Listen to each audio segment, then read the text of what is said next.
Hi. Yeah, I wanted to post some of my dreams because I figured they're probably not just meant for me. I'm wanting to be obedient to the Holy Spirit and posting my dreams, even though, I'm a shy person. I'm self-reserved and I'm pretty to myself. But this dream I had particularly was a series of dreams I've had where there's no sky or no stars in the sky and no sun in the sky, but there's a false light that's out there, and it's some sort of light that's made by man, and it's just not doing it like the sun. In my dream, my friend was sick, and I had to take him to a hospital. And in this hospital, it wasn't like other hospitals, but we were on our way coming down the freeway, and there was an entity in an H.P. Lovecraft novel called Cthulhu, who was this great big Plutonian god or whatever they call him, and he was the god of industrialism. In my dream, he was a massive entity that was encased by industrial steel, and each tentacle reached down into the capital of each state.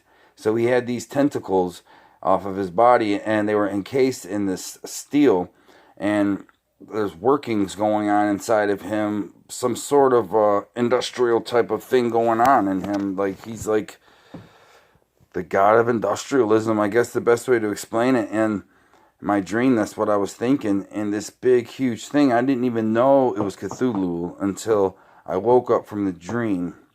And I realized that H.P. Lovecraft was speaking of this entity. So as you're driving down the freeway, this thing's tentacles are arching over bridges, arching over everywhere. And they're in each state and each capital when it touched down. I'm taking my friend, and he's sick. And we go into a hospital, but the hospital's not a hospital like you would think. It was a hospital, I guess you would say it was for clones and for people who are part machine and part human, and for people who are clones, and for people who are just not real humans. So I take him there, and he went back there to get an MRI. And when he came back from his MRI, he wasn't a human being anymore. He was a reptilian, I guess you'd say. But in this dream, we're looking at the people in there. I'm talking to a gentleman.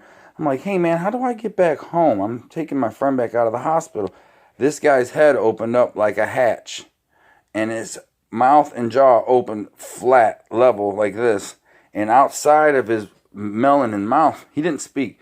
He had a hologram of directions on how to get back home. Outside of his mouth popped a hologram of directions on how to get home. Weird. Very strange in this dream.